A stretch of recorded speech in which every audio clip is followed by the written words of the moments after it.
rest of these pages. Okay, so page 23.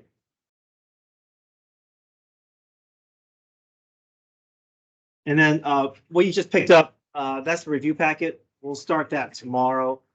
Okay. So the three big properties that you really want to take advantage of in terms of graphing is understanding that log of 1 is equal to 0.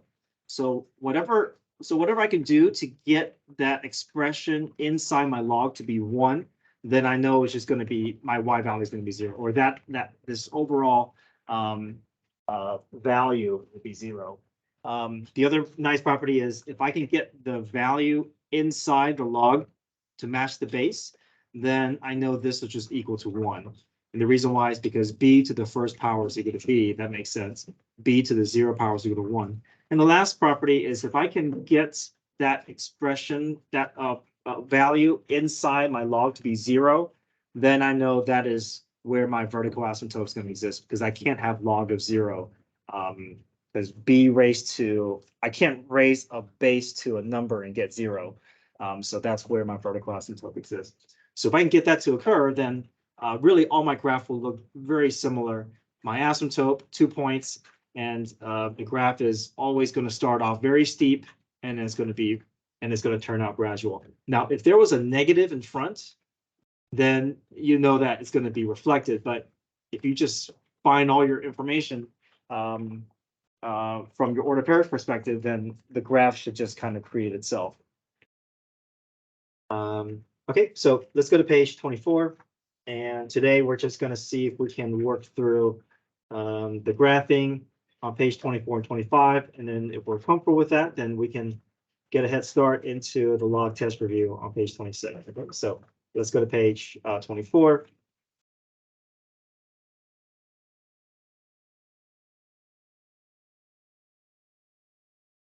Okay, natural log of negative x. I like to rewrite it so that I can see the faces a little bit more clearly. This is just a shorthand way of saying log base e of negative x.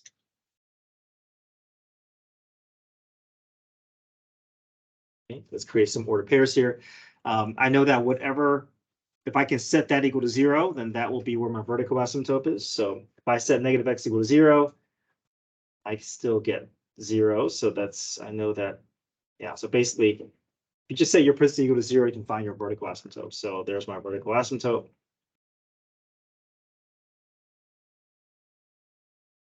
Right. I want to take advantage of this property here. Log base b of 1 is equal to 0. So what can I choose for x that will allow me to get this property to show up?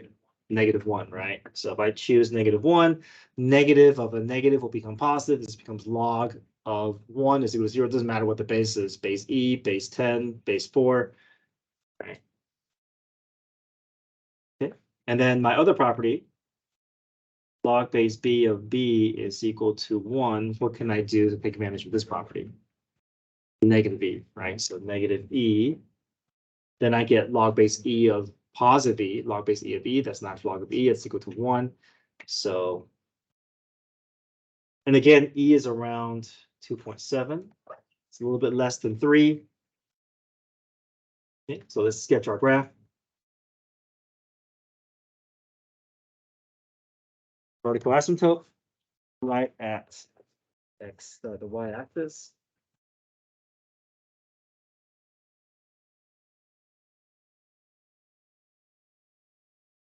-1, 0. This is a little bit strange here because normally it's to the right of the graph, but then that negative x is kind of pushing everything over to the other side here. -1, 0. -2.7.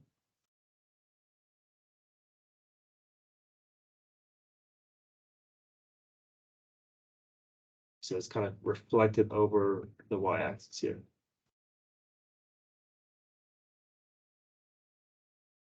Okay, this is going to change the domain a little bit, right? What's the domain for this graph?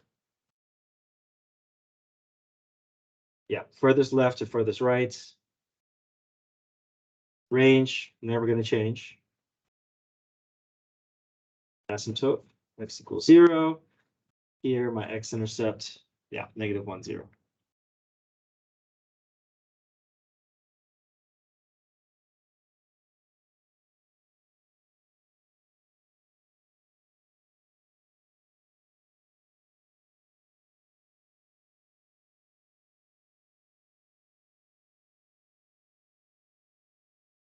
Okay, let's try number 6.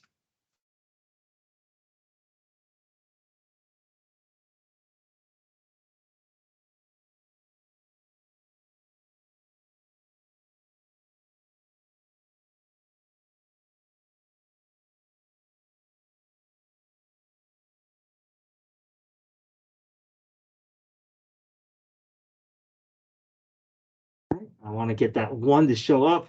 So if I choose -1, right? -1 plus 2 is 1. Log of 1 is 0. 0 times 4 is 0. 0 plus 3 is 3.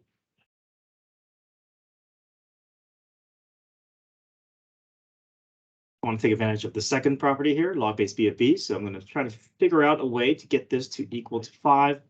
So I'm going to choose 3 there. I plug 3 in for x. I get 3 plus 2 is 5. That's good. Log base 5 of 5 is 1. 1 times 4 is 4. 4 plus 3 is 7. Get the -1. How to get that -1. So I want this to be equal to 5.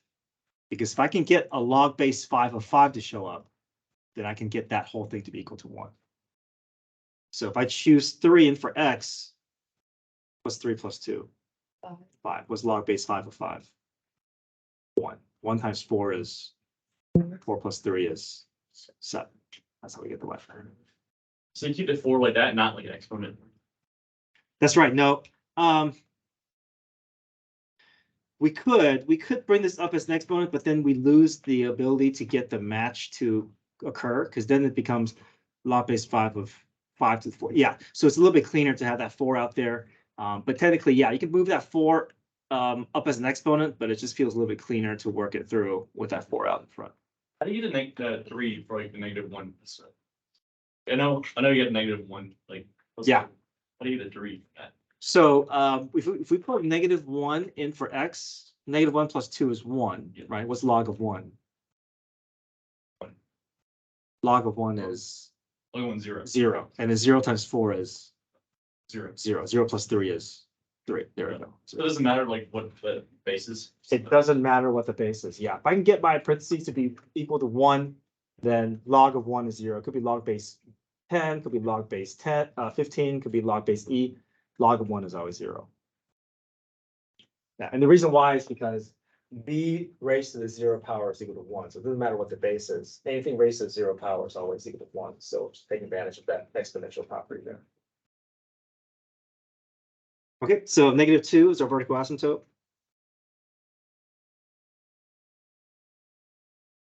-1, 3. 3, 7. So this feels like a little bit higher. So the reason why it feels a little bit shifted is because this +2 is causing my log graph to shift to the left. That +3 is causing my graph to shift up 3 units. And this ×4 is stretching my graph vertically. So it looks like it's growing a little faster than other log functions.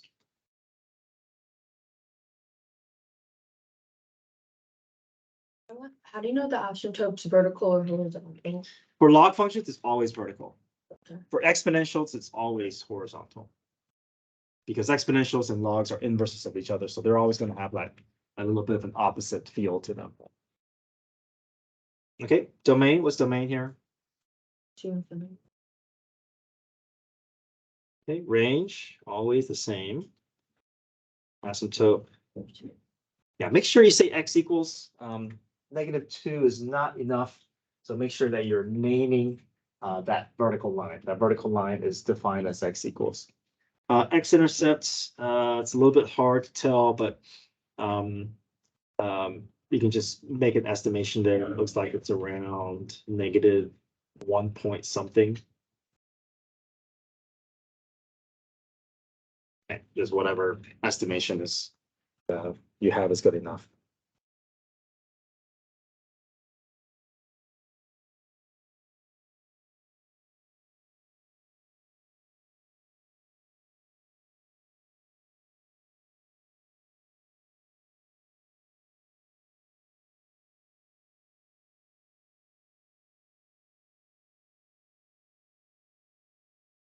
Okay, so we have a bit more properties, but it's the same initial steps. Says sketch and analyze the graph of the function, describe the domain, range, intercepts, asymptote, and behavior. So we'll talk about that. And then where the function is increasing or decreasing. So we'll add those two to our list of properties. Okay, so here, this is my base. My base feels a little bit weird because it's a fraction, but I have log base 1/4 of x. Okay, let's create our order pairs.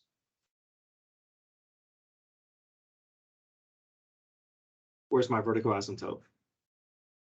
0, yeah, whatever causes that parentheses to be 0.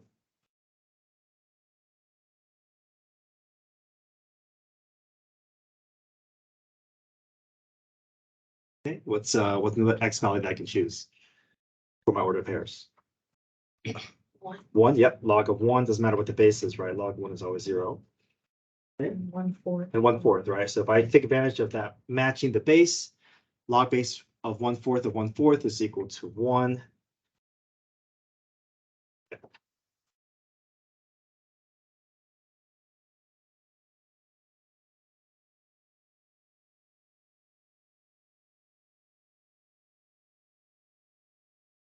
Yeah, so the fact that it's a base that's fractional, it's going to kind of do the same thing as changing, kind of reflecting the graph a bit. So just by those 2 points alone, you kind of understand it must go this in order for my shape to fit into those restrictions.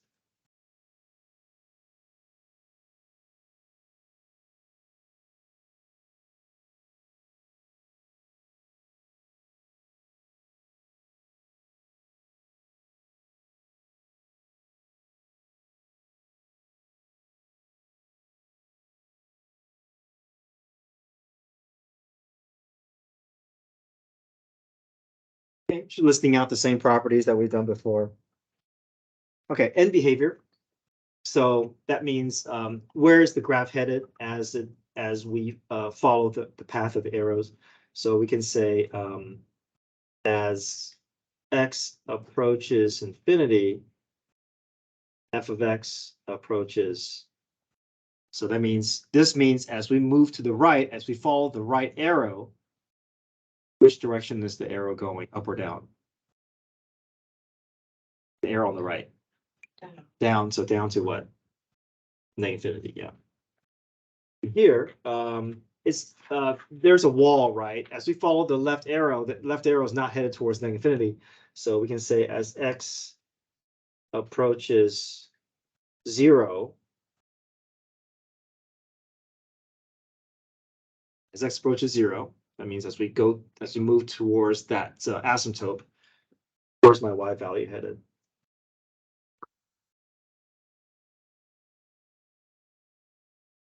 Where's that arrow headed? Positive. Positivity, yeah.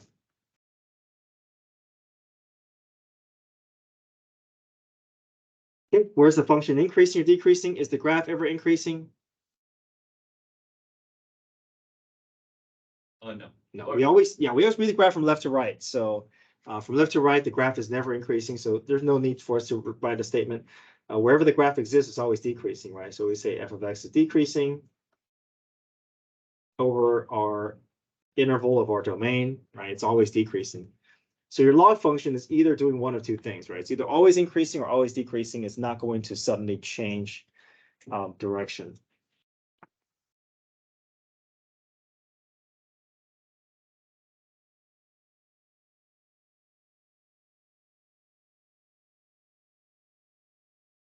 Okay, number 2, use the graph of f to describe the transformation that results in G, then sketch both graphs. So look at the change between f and G. There's 2 transformations. Can you list them out? What's changed between G from f to G? Yeah, there's a negative in front, which tells us that there's a reflection over the x-axis. And what else? What's this gonna do comparatively to each other? Down to. Not down to, shift to the right. Yeah, so anything inside the parentheses is going to move left and right, and it's always opposite of what you would expect. So a -2 is going to shift to the right. Now, if there's a number outside, like here, this is going to shift the graph up or down, right? And then a vertical shift is going to be as what you would expect. Positive is up, negative is down. But if it's inside the parentheses, the left and right is opposite what you would think. So here, this one is x plus 2, so it's going to shift to the left 2. This one, however, is a -2, so it shifts to the right 2 units. Okay, so let's see if we can just gather properties for both of these and then sketch it and just see these properties played out. Okay, there was the understood base here for both of these. On base 10. Okay, so we know that here, when x is 0, that's where my vertical asymptote is. So vertical asymptote. I know log of 1 is 0. I know log base 10 of 10 is equal to 1. So that's my parent graph.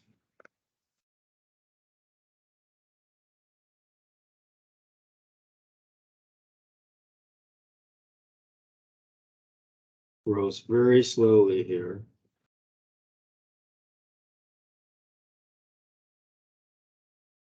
My other graph here, I want to find my vertical asymptote, so set that equal to 0, 2.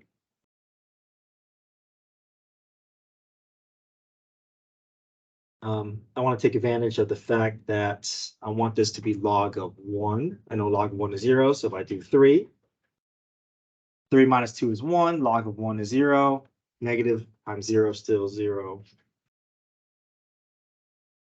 And then I want to take advantage of base 10 here, so what can I choose for x to make these match? 12. Okay, so I choose 12. 12 minus 2 is 10. Log base 10 of 10 is 1. There's negative in front though, -1. Okay, so if I sketch this here, same asymptote. Oh, sorry, asymptote is over here at 2. I know it shifted up to the right, so I see that that happening here. 3, 0. And You really had then, to expand the graph because oh, right. So we're just going to make our best estimation here. I know it's kind of off the graph, off the grid here. But we see the shift going on here. We see the reflection causing my graph to be decreasing instead of increasing. No need to be super accurate, just to be able to do what is within our ability with the properties that we have in front of us.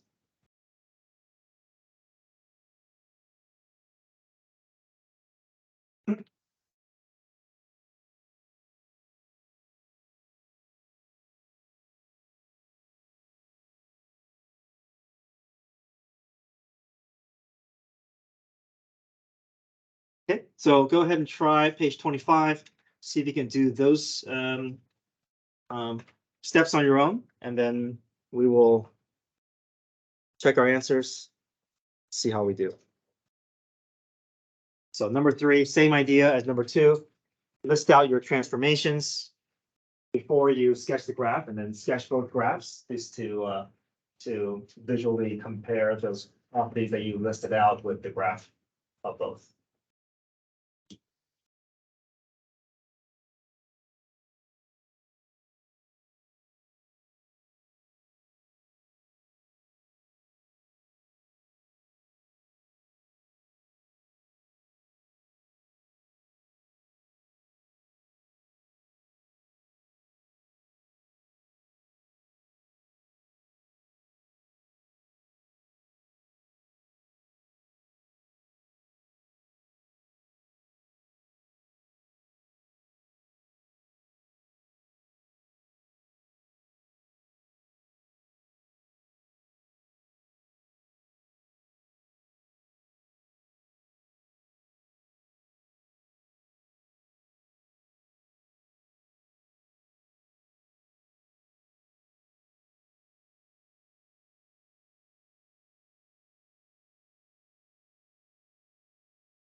Yeah.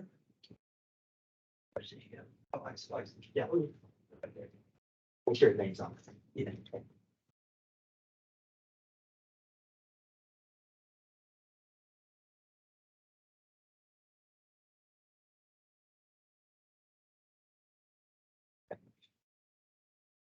Okay, so number three, we see natural log is just log base E. The 3 and the 1 is what's different between F and G, so that +1 is gonna shift the graph up 1 unit.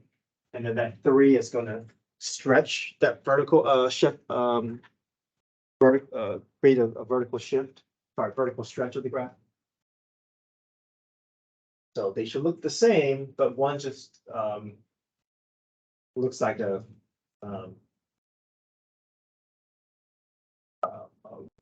one looks like it's growing faster than the other. Find your easy order pairs. Get the graph.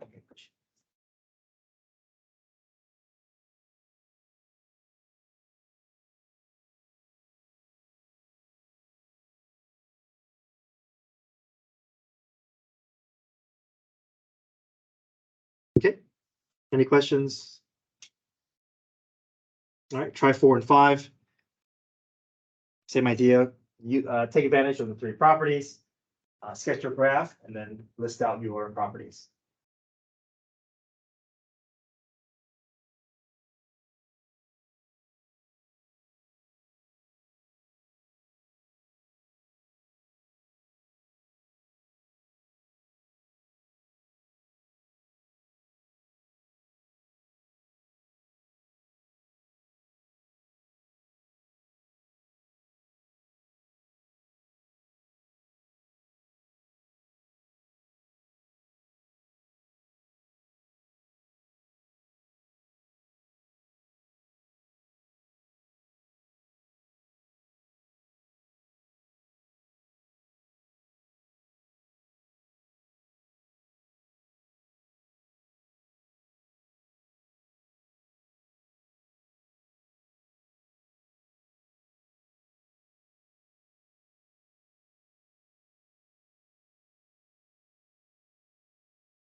Okay, questions?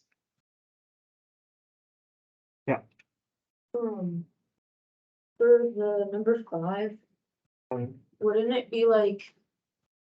Wouldn't you like have to make it like IN base or log base 3 or something?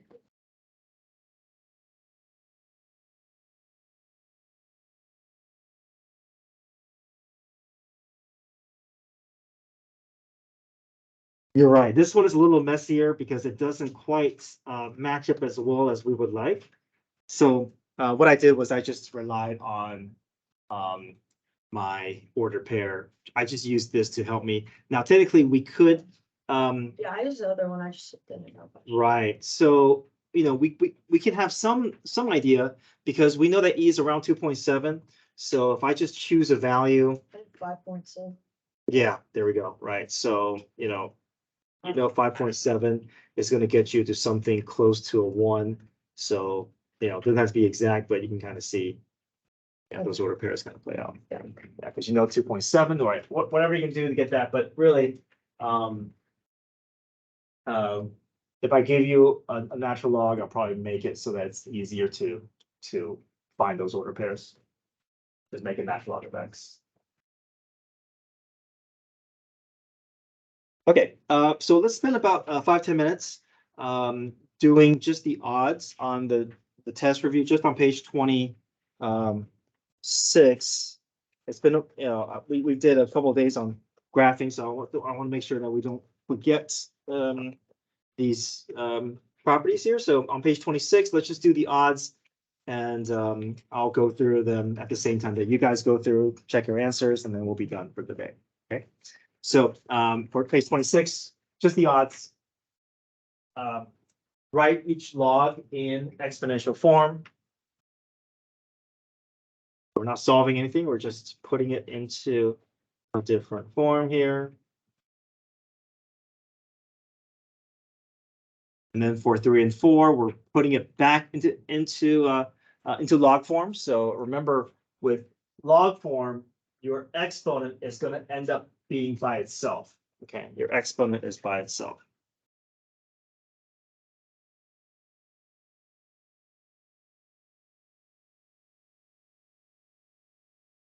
You can always double check yourself, right? Because whatever you get, you should be able to get back to your exponential form. Just do a quick look, right? 3 to the -4 equals 1/81. Okay, that matches. So it's always good to look at your answer and see if you can make your way back to your starting point. If you can, then you know you're on the right track. Okay, so number 5, now we're going to evaluate. To help us evaluate, I like to put an X here. So you kind of have a target in terms of what I'm trying to get to. So here I'm going to try to get into exponential form. It's easier to visualize what's happening with exponential form. So I'm going to say base 5 raised to the x is equal to the cube root of 25. So here I can take advantage of the fact if the bases match, then I can just focus on my exponents. So cube root of 25, I can get this to look like base 5, right? Cube root of 25, the same thing as 25 to the 1/3. And then 25, the same thing as 5 to the what power? Squared, right? And then 5 squared to the 1/3 is really 2 times 1/3, which is 2/3. So now 5 to the x is equal to 5 to the 2/3. The bases match. We just focus my attention on my exponents.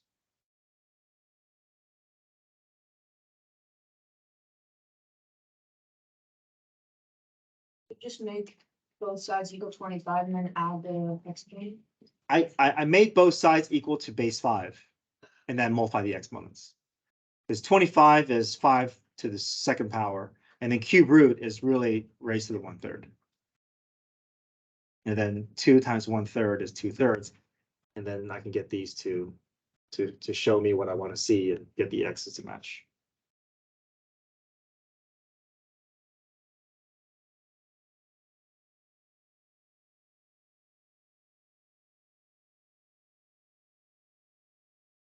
Okay, is this possible? Can I raise a number to a power and get a negative in return? No. So.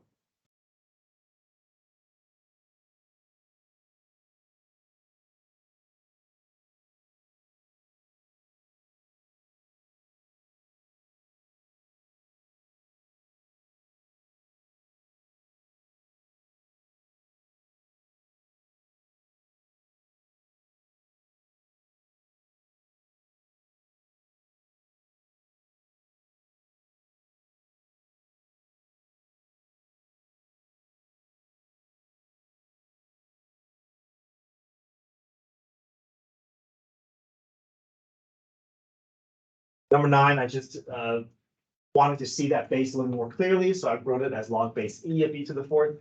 In an exponential form, e to the x equals 2 to the 4th. You can also use the property of bringing that 4 down in front. You know, log base e of e goes away, and it's equal to 4. You can think of it that way too.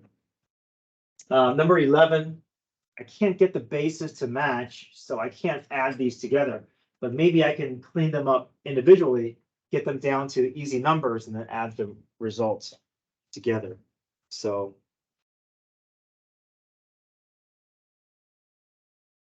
27, the same thing as what?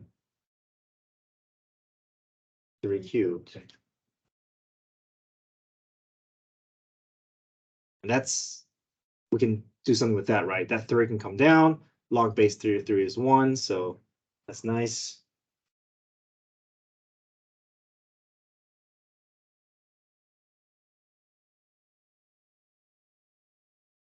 So I know that this first portion is 3. Here, let's see, what can I do with this one here? I can push that 2 up.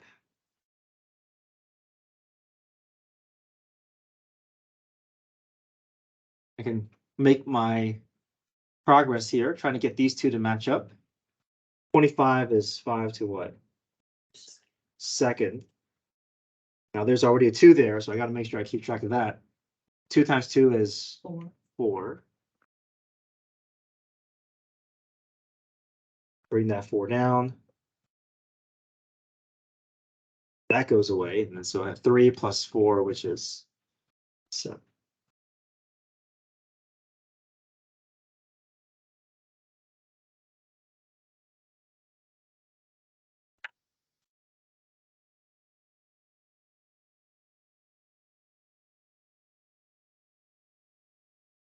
Okay, last 2 here. Use properties to expand. So anything in the numerator is part of a positive log. Anything part of in the denominator is part of a negative log.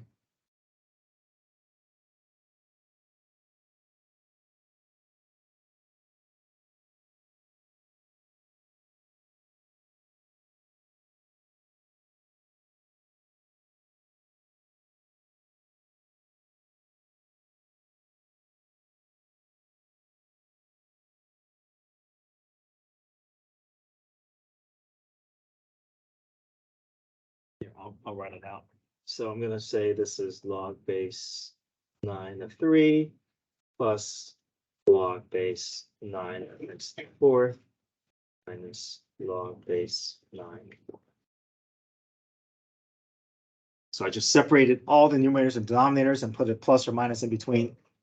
And then one more thing I can do. Can I do here? Simplify. Yeah, for the 4 down in front, right? So that's all, that's as far as we need to go.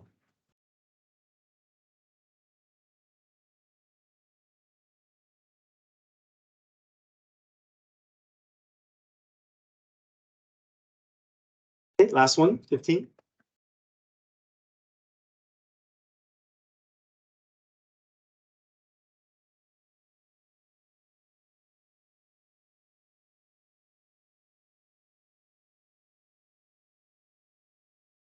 Let me start you off this way here. That 5th root is really outside a set of parentheses, the 1/5. Okay, I'll share. Make sure the name's on it. Yeah, okay, good. Thanks.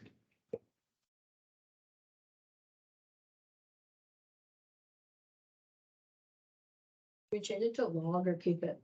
It's up to you. I'm just gonna keep it as natural log since I'm not needing to really work with the base, but you can leave it or write as log base e is fine.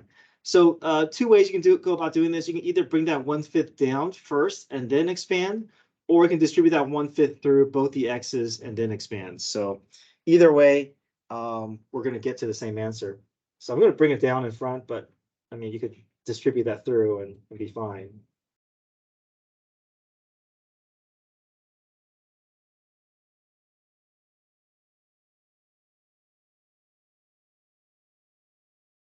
Okay, so we can take advantage of product property.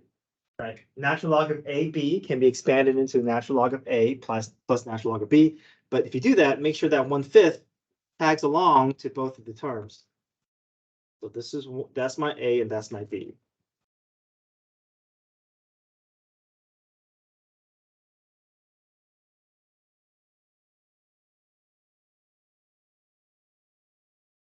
Okay, so we're almost there. There's one more thing we can do. What else can we do things here?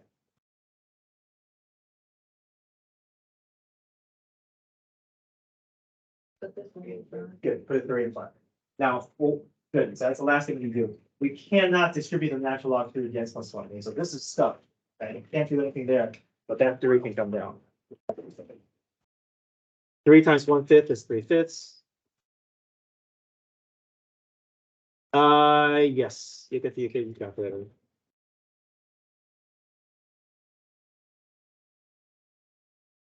Okay, we'll just continue working through our review the rest of the week.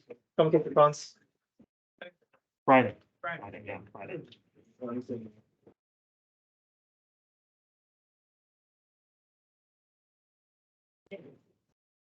as a reminder, guys, test is Friday. Okay,